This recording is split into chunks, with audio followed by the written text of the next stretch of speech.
Welcome to Cyberside Chats. My name is Sherry Davidoff. I'm the founder of LMG Security. And I am Matt Dern, the Director of Training and Research for LMG Security. And today we're going to be talking about vibe hacking. And honestly, as soon as I saw this term mentioned in Anthropic's report, I was like, we have to do a podcast on this. Yeah. Because it really gets to the heart of a lot of the huge risks that have emerged over the past year or two when it comes to coding with AI. So what's vibe coding, Matt? So vibe coding. I'm glad we're actually covering this. Vibe coding is like the nicer brother of vibe hacking, and we'll get into how they're related here in just a second. But vibe coding is a practice that has become very popular over the last few years, especially with newer software developers, where you can use an artificial intelligence to essentially write your code for you. Yeah. So instead of having to go through and actually write out Python code or Java code or something like that, you simply ask an AI engine to do something for you, and it will write the code that will accomplish that task, or at least Write me a utility that will help organize my recipes. Yeah, exactly. What could go wrong? And then, of course, there's concerns about the AI introducing malware, the AI tool having vulnerabilities, or just legitimate AI tools being used in evil ways. All three of which we have seen over the past few months. Oh, for sure, yeah. These cases have really burst into the news. So that's vibe hacking, where AI tools are used to generate code for evil purposes. Yeah, exactly. Think like vibe coding, except, evil. Evil. When you say evil, you have to say evil. I can't bring myself to do that. All right, so let's dig in. I mean, I think we kind of have to start with the Claude-assisted extortion spree. So Anthropic actually discovered this themselves. They analyze and try to keep tabs on the use of their own tool. And unfortunately, they don't always catch problems right away. Right. So they put out this report that showed that criminals had been using the Claude tool in order to commit extortion. And I thought this was fascinating, by the way, because they really used Claude for everything, soup to nuts, everything from helping them break in to helping them determine what type of data to exfiltrate. Right. I thought that was maybe the scariest part, all the way to writing the ransom demands. Now, you kind of think they would have discovered it at the ransom demand part. I mean, hopefully, if you're asking AI to write you a ransom note, that should be something that, ding, ding, ding. Like if I do that with ChatGPT, if I just do it it's normally, gonna be like, it's no. going to say no. Yeah, and I would assume that Claude AI. Said yes, and they actually have samples of the ransom notes. They had a sample monetization plan that gave the adversary multiple ways to monetize this. So I don't know if they framed it to Claude as like a thought exercise or something, but it was quite eye-opening. It really was. I mean, the scariest part about this is when you look at the content, because remember, the group that is performing this is a group called GTG 2002. We have no idea where they're from or who they are or any other information about them. This is becoming common. It is becoming very common. But they could be from anywhere in the world, and by using something like the Claude AI engine, it removes any kind of language barrier or any kind of communication problems they have. I mean, everything gets streamlined at that point, because they're using an engine that's able to accurately translate anything they put into it into realistically whatever language they want to go after. So they could go after U.S. English-speaking citizens. They could go after German citizens. Well, I think the use of Claude in this case to analyze exfiltrated data is, honestly, it's something I've been waiting for. Sure, yeah. Or expecting. I don't want it to happen, obviously. Well, yeah. But, these are criminals who often are not native English speakers. And I think a barrier to productization and a barrier to fraud up until now has been that language barrier. Not to mention the speed of manual analysis. And now you can literally just take a data repository. The criminals don't even have to know what any of the words mean, and an AI tool can rip through that and say, these are things that would be valuable. And frankly, even if Anthropic does do a better job of flagging this for fraud and abuse, we still have tools like what you and I presented at RSA. We still have tools like WormGPT that are going to do this without the ethical barriers. Well, and I mean, it's not just the evil AI, which we're going to talk about here in a minute, but it's not just the evil AI. That sounds dumb when I say it. It's other artificial intelligence engines that become popular that just don't have as robust of safety controls. Like, you can use DeepSeek to do this same thing, and you're probably going to have a lot better luck with it. I'm not giving anyone. I'm not giving anyone advice. Directly to China. Yeah, what? Give it to DeepSeek. What could go wrong? But okay, so backing up though, there was no actual ransomware in these cases. They were cyber extortion, and it was all based. The criminals didn't use Claude to write malware. They used it to exfiltrate data and then leverage that for extortion. So just keep that in mind, and that is also a trend that we've been seeing. In some cases, though, these are real ransom demands. In some cases, Yeah. north of $500,000. Yeah, So they this were was they were very expensive. Expensive, and these were companies that were in multiple industries: healthcare, government. Let's see, religious groups, emergency services, you name it. Well, you have to think about it too. Once they have their hands on that data, all they had to do was basically upload the data and then ask Yeah. what's valuable, like Yeah. in those words, and the Anthropic engine would create basically a product report for them at that Yeah. point.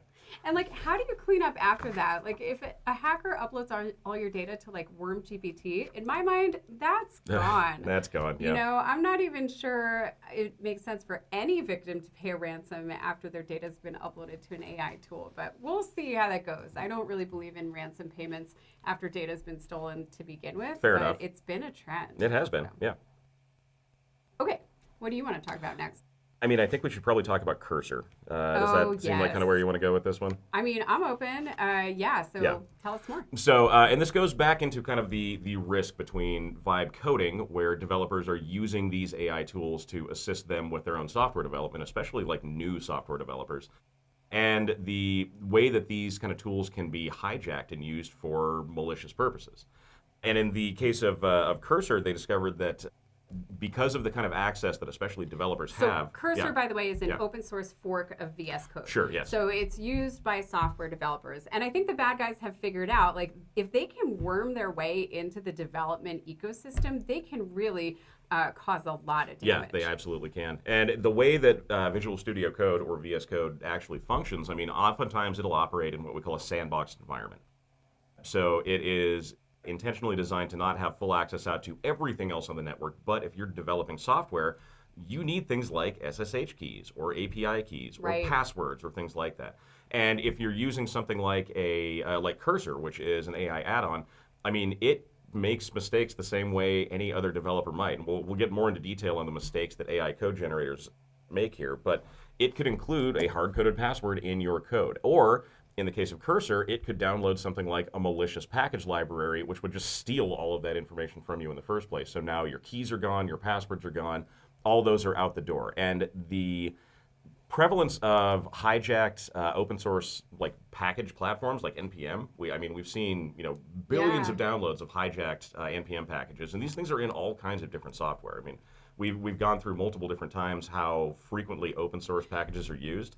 And now you have an AI that can take advantage of a malicious package and just go ahead and load it up for you without you even knowing it. Yeah, that's really scary. So anything that gets loaded into this development tool, it could essentially cause a takeover of the developer's environment. Yeah, exactly. That's really scary. And then if something like that gets pushed into production, well, I mean, you can see how bad that would be too. Well, also the developer system could get taken over. Oh, yeah, I yeah, mean, absolutely. which means your whole development environment could be compromised. Do you remember back when Operation Aurora happened in 2010? Yes, I do. And at that time, we suddenly saw a lot of scrutiny on source code management systems. How safe is your source code? If something evil gets put in source code, it could really affect a lot of people.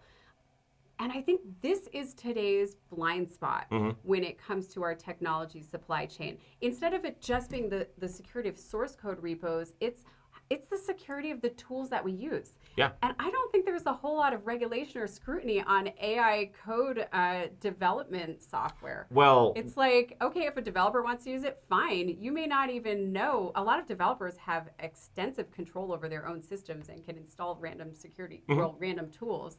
Like the company, or if you code in your organization, or if you have a third party doing it, you may not even know if a developer has stalled a tool that could be used in a malicious way. Yeah, I mean, think about it like browser add-ons used to be. I mean, we used to talk about those being a huge risk, and they absolutely still are at this point. But now we're talking about it with development environments like Visual Studio Code. If a developer wants to, install an add-on that goes into VS Code, do you have controls that can stop them from doing that? And in a lot of cases, the answer is no. Well, and I think this is scary for all of us because, number one, maybe some of you do development in-house, in which case you could potentially control this issue. But all of us are using software developed by third parties. Yes. And so we have to make sure that they are carefully controlling the tools that their developers use. And then, as you mentioned, we are also dependent on things like open source libraries. Log4j, anybody? God. And what tools are those developers using? I mean, Yeah. like, oh my God, I'm just gonna cry. Well, I mean, we can come back around to Trend Micro here really quick too. I know we don't want to get super far into this one because I it's don't know if I can handle it's any more basically of just this. another example of this thing happening. But I mean, these were so Trend Micro released a report where they uncovered a active malicious campaign that was using search engine optimization and paid ads to advertise AI generation coding tools. Right. So if you were to So go to they're Google, targeting developers. yeah, specifically, and they were not just targeting developers, Well, but not targeting just coding tools, yeah, productivity tools. productivity in tools, general. in general. But it wasn't just the fact that they were targeting developers; it's which developers they were targeting, and they were going after some of the big hubs that create software for us, like India, as an example. A lot of software gets written in India. I mean, that's just kind of how the software development market works. And Yeah. if a large-scale organization there gets compromised because of something that a single developer downloaded, that can lead to these ripple effects, this cascade of other compromises that then unfortunately end up impacting a lot of us, and it's a while before we figure out that I mean, we're actually it's victims going to here. happen. Yeah. It's already happening, Oh, yeah, totally. I'm sure. And the question is, how do we detect it? And then how can we limit the impact on our environments if malicious code does sneak in? Yeah, it's a hard one. Okay. Okay, are you feeling okay? I'm not feeling okay. I'm really excited about like takeaways and things we can do to protect ourselves. But Well, before we do that, before we let's get to go that, deeper yeah. down this rabbit hole to scam compounds and organized crime. Yeah. I think you should talk about this. I'll 'cause talk about I'm this depressed. one. Yeah, so this was from the Global Initiative Against Transnational Organized Crime report, or GATOC report. And what they realized, and we actually talked about something similar to this in a previous podcast where we talked about the North Korean fake employees. We saw that the AI tools are being used to basically, facilitate fraud against multiple companies because, I mean, you can do things like generate fake resumes, or you can have natural language conversations if you're trying to apply for a job that you probably shouldn't have, or something along those lines. And there are multiple threat actor groups that are utilizing this to essentially infiltrate organizations, which is a scary thing when we think about it. I mean, if you rely on remote employees, which a lot of us do, Yeah. and you don't have full view as to who that employee is, I mean, there's the potential for a lot of loss of information just because somebody has access to, well, something that a foreign government might want access to. Well, we were just talking about this on an industry call I was just on, and one of the challenges, again, even if you have good control and good screening processes for people who work for you, Sure. how about the software developers do you rely on? How do they vet developers that apply to work at their organizations? Mm-hmm. So it's all a chain. I know we've been talking a lot recently about the North Korean remote worker operations where they're trying to infiltrate your organization. Right. And it's very clear that they have been using AI tools to do this. Oh, for a while They now, want yeah. to do a good job. They just got hired. They want to do a good job. They may not speak great English. And Trend Micro actually reported some of the queries that were being used by these inside attackers. And it's what you would expect. Like, what does this mean? How do you do this? The reason they're succeeding is because of AI. Yeah, no, because AI is making it an easy translation for them. And I mean, Yeah. in some of these cases too, they're also using that AI to. So when we look at the people who are infiltrating organizations, the point is not always data theft. Sometimes it's just financial redirect, basically. Yeah. They want to earn a paycheck, and then that gets sent back to their home country, which may be on a sanctions list or something like that. They may actually be doing the job that they signed up for. They may actually Yes. be developing the code, and they might be doing a great job with it, but they're using AI to help them along with that. And so that's another one of those kind of strange twists in the scenario that we have to deal with. Yep. Well, let's talk a little bit more about AI generated code. Like, let's Right. get back to the hacking part of vibe Yes, hacking, okay, vibe where hacking. AI tools are helping us, or well, are helping hackers. Sometimes this is unintentional. AI tools are generating code, and we think we're vibe coding, but there's a lot of vulnerabilities that have introduced. So maybe we should dig into that angle of things as Yeah, well. I like that one. Yeah, Okay. that's a good one to talk about. So yeah, so let's start with Veracode. How's that sound? Yeah, Veracode Okay. recently released So a report yeah, on this. Veracode had a report that came out in July, and they were talking about the prevalence of, I guess, vulnerable code that gets generated when you use this kind of vibe coding approach to building an application.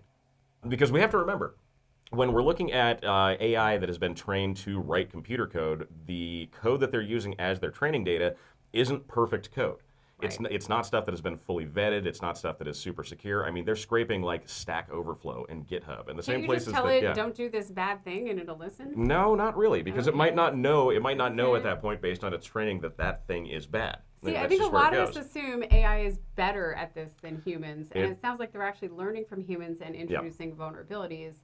What was it? 45% of AI-generated code actually introduces vulnerabilities. Yeah, and remember, I mean, AI is not magical. I mean, Right. it gets trained off of the same stuff that we give it. So Okay. if we make those mistakes, then it's going to make those I mistakes. have to ask though, Okay. what percentage of human-generated code introduces vulnerabilities?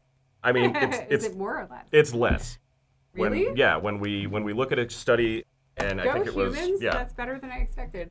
there was a study that was done that compared a bunch of different, Java and Python applications that were written by AI and written by humans, and they found a couple of unique things about that. One, the simplicity of the code when AI writes it is much higher. So when a human writes code, it's oftentimes a lot more complex. It's a lot longer. It may be bulkier. It might take more time to run. Probably has more nuance. Yeah, it has more of the developer's personal style to it because developers do have their own personal style. It's like writing a book. I mean, you have your tone that you would use. You have the problems you know how to solve, and that's great. But the AI code is a little bit more efficient because they can do it in fewer lines and fewer steps, and there may be better algorithms included. However, when we look at the percentage of errors between the two, AI code has a lot more. And again, it's because it's learning from the same place that like a freshman computer science student would go I and give learn. it 6 months, Oh, just saying. yeah. Well, the other thing I thought was really interesting was actually from a different study that came out in May by Arxiv. They tested 400 code samples over 40 iterative refinement rounds. Right, so right. basically, they kept saying like, okay, do it again, change this thing. And what they found was after 5 rounds of refinement, critical vulnerabilities increased by about 37%. So the more you try to, quote, refine your code, the more vulnerable you are making it. Yeah, I mean, looking at these reports over and over again, there's a couple things that stand out to me, and I'll use the Veracode report as the example here. When we look at the code being, I guess, properly written, so the syntax is correct and the code will actually work, those code samples passed like 90-some% of the time. However, when we look at the security rating for those codes, about 50% of the time, average across the board, there's some kind of vulnerability introduced. And these are vulnerabilities that are big. They're cross-site scripting. It's SQL injection. It's log injection. It's the things that hackers and pen testers really go for to compromise these applications. And again, because this is how these models are trained to operate, they'll include them without realizing that this is actually a problem. And if you ask it to go back and fix something specific, like, don't use a variable name called username or something like that, sure, it can figure that out. But otherwise, I mean, it may still hard code credentials in, or it may hard code an API key because that's just the data that it was trained on. So again, we need to be really careful about how we use this technology. It'll be really interesting to see where we are in a year, honestly. It's terrifying. Yeah. Hopefully we'll have more defensive tools as well. Speaking of which, let's talk a little bit about what we can do to defend ourselves. And really, I think this is the kind of situation where we need to work together as a community to help fix some of these issues. You don't want to just scare people? You want to give actual solutions to these? Okay, I don't. All right, fine. So I think, number one, it's really important to set some ground rules in your own organization for how you use AI. If you have any in-house software development, even informally, make sure that you know if your team is using AI development tools, that they understand the risks, and that you are properly preparing for that. Yeah. Well, and to go along with that, and we didn't get into WormGPT or the project that we did for RSA this year, but no, I mean, this comes right into it. I mean, if you have people who are using this code and something like your GitHub repository gets compromised, like Drift, which just happened recently with the Salesforce integration. I mean, attackers can, again, vibe hack that software. They can toss it into an evil AI engine and just say, find me all the vulnerabilities in this code. And we saw with WormGPT, I mean, it's getting pretty good at doing that. So, yeah I mean, also, make sure that you are strengthening your supply chain defenses. So don't assume that any third-party developers you hire or work with have a great security model. It's important to ask questions. Mm-hmm. Do you use any AI code development tools? Do you have a policy restricting access to tools or ensuring that they are vetted? Make sure that you understand how secure your development environments are, or the environments that you rely on. And if you just purchase software packages, like all of us do, from third parties, make sure that those vendors have secured their software supply chain as well. Well, that becomes difficult when we talk about open source packaging as well, because, I mean, in a lot of cases, like Log4j, we could have something that's pretty essential to an application functioning properly, But the people who maintain that application are not necessarily spending a ton of time on it because, well, it's an open source application. It's not like they're really getting paid to do it. They're doing it because they enjoy the Right. project, and that can introduce a lot of vulnerability that we're just not really prepared to deal with, I guess would be the problem. Yeah, I want to add to our takeaways actually leverage SBOMs, software yeah. bills of material. It's a little sad that we're not seeing the same level of government support this year as we have in the past, but nonetheless, you want to know what you're relying on. And software bills of materials are really helpful for understanding what ingredients are in the software that you're putting in your environment. And that way, if there is a problem, again, back to Log4j, if there is a problem, you know quickly if you're affected.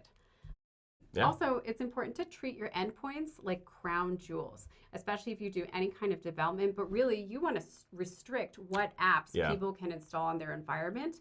And that way, like right now, I think AI tools are the latest rage. You need to really vet AI tools and understand what you're getting when people download those. Yeah, no, we were talking about it before we started the podcast. I mean, this goes along with, we used to talk about browser add-ons being like, a big problem for a lot of people because they wanted something that could, pick a specific color off of a page they could match, or something that would, summarize a website or translate or something like that. If you are utilizing AI-backed coding engines, especially if they're online only, you don't really have a ton of control over those at this point. So if you have a development team and they're using Visual Studio Code, do you have a way to restrict the add-ons they drop in there? Because it's a very similar kind of thing. Yeah. Yeah. And I mean, it's not just for developers. For those of you that don't have in-house development, this of course applies to any AI-related tool that you might be using, because prompt injection is a big thing. We had a blog on it, which I'll link in the recording show notes afterwards. Finally, update your incident response playbooks. I think we've been recommending this a lot lately, but these are new types of incidents that can occur. So if you are concerned that someone in IT or in your development environment has been impacted by Vibe hacking, make sure you have a plan for that. Yep. And again, if you receive word that a third party you rely on has had an issue of this type, you need to be able to respond to that as well. So just review your incident response playbooks and make sure that you are planning for attacks and vulnerabilities of this type. Yeah, I mean, it's funny that you even bring that up. I've done multiple scoping calls for tabletop exercises over the last few weeks, and pretty much every single one of them has been, we want to do a third-party compromise, and we want to have AI involved in it. And I mean, it's a big risk for a lot of people. So, yeah, I mean, if you guys are looking for one, we're going to have the scenarios put together. Line if you have questions. Okay, with that, since this is Cyberside Chats live, we will take questions. But for those of you that are listening to the recording, thanks so much for tuning in. Please like and subscribe, and we will be back in the recorded version next week. Yeah, there you go. And with that, I know we have had some audience questions. We have some feel questions, free to drop more in. So the first question that we have is, what are the key elements to identify Vibe hacking? Are attackers able to view coding in real time? Ooh, that's a good question. I mean, the cases we're seeing, Vibe hacking has not really been defined that way. This is a very new term. Do you remember when like cloud first came out? Well, this is like a term that's still being nailed down. Yeah, Vibe coding, the origination point of this was a term that was just coined this year. So like it's not like it's been around for a while. So vibe coding is when you're like using AI tools to code. Vibe hacking is when you're using AI tools to hack. Or when I think we've kind of broadened it a little, when your Vibe coding tools are being used to hack you also. Yeah, exactly. So I have not heard any public reports of Vibe hacking occurring in real time. That doesn't mean they don't happen. Yeah. Well, the way I would approach that would be, I mean, just kind of assume that this is what cyber criminals are using to go after you at this point, because a lot of them are. And so if you see a problem like, we'll go from the development standpoint. I mean, if you have something like, your GitHub repository hijacked, we can just kind of assume at that point that attackers are going to use AI to take a look at that code and find ways to actually, exploit it at that point in time. So yeah, there's no real way to determine whether or not the hacker who's hitting you is Vibe hacking or not. But at this point, why wouldn't they be? Yeah, why wouldn't they be? I mean, it's a super simple easy. tool for them. Yeah. Do we have any new questions that just came in? Yeah, let's take a look. Okay. So the next question we have is, Sherry, you keep saying treat endpoints as crown jewels. What does that mean for a mid-sized organization without a huge SOC team, and where can we actually start doing this? Yeah, I mean, as we talked about, just restricting the ability to install apps is really important. And I think with a lot of like small and mid-sized organizations, we open it up, especially to IT staff, because they may have to, the philosophy is they might have to test out and install stuff. I would definitely have a separate system for IT or any technical staff to test out tools that you're not sure should be used in production. That is critical. Do not have that on a standard IT workstation. I have seen many, many cases of like full-on organization compromise because an IT person downloaded a malicious tool. Yeah. So you don't want IT staff testing that on their production systems. You want to have a separate sandbox workstation for testing utilities. Matt, I know you had a case. It was a ransomware case where the criminals gave you a decryptor. I know the one you're talking about. Yeah, and you didn't trust the decryptor, so you ran it in the sandbox environment, and that was infected. So yeah, it had an ICE ID Trojan in it. Like I that know. was and that one was funny because we assumed that the Trojan was actually put in there by the developer of the ransomware, not by the group that actually held us for ransom. Yeah. And so the developer could regain access and probably sell that access off to someone else and make more money. So that happens. I mean, That's a little side case, yeah. but I thought it was kind of funny. It was funny. We had another question. If nearly half of AI-generated code is insecure, what is the minimum safeguard we should ask our vendors to prove when they deliver software? Ooh, that's a tough one. It is a tough one. I think just opening the conversation is important. I actually think we need to develop a list of questions. You know, I'm going to make that commitment. At LNG, we're going to develop a list of questions to ask your vendor about their development environments. And I think you really just need to work one or two questions into your vendor vetting questionnaire. And hopefully you guys have a vendor vetting questionnaire. If you don't, you should definitely start one and make sure you have a couple questions in there about vibe hacking, or really like, do they use AI assistance when generating software? And if so, you might want to ask one or two follow-on questions about what types of tools they use or how do they vet that AI-assisted software. Well, and it really comes down to the amount of risk you're willing to take on. I mean, if you are asking very bluntly, if your developers are using AI coding tools, I mean, what does that risk look like? What are the risks that one of their tools is compromised, or that their tool is just simply introducing insecure code into an application that you rely on? Because again, it happens a lot. There should be a question about how are they checking the code for vulnerabilities how do you verify? if there's somebody you've hired to develop. Yeah, totally. And don't assume that they are doing everything right. Yeah. You want to do one more? Yeah. Did we get any new questions? Yeah, We had a couple beforehand as well, which we can take. Okay. No. Ooh, let's see. How long do you think it will be before these rogue AI tools are as good or better than commercial security scanners? So I think the question here is and we saw this in our RSA talk, there's available commercial tools right now that can check for vulnerabilities, and how long will it be before AI can just like bypass those checks? Yeah, I mean, that kind of goes into that concept of a feedback loop that we keep talking about. It's going to be back and forth. So scanners are going to get better, and then scammers are going to get better at tuning their AI to avoid detection by that software, and it's just going to kind of go back and forth. It's the same as antivirus and virus detection software. We find a way to identify when something malicious is on the network, and then attackers figure out how to change it so that we can't detect it. And so we just kind of go back and forth. Again, I don't think it's going to be long before we see something like that happen.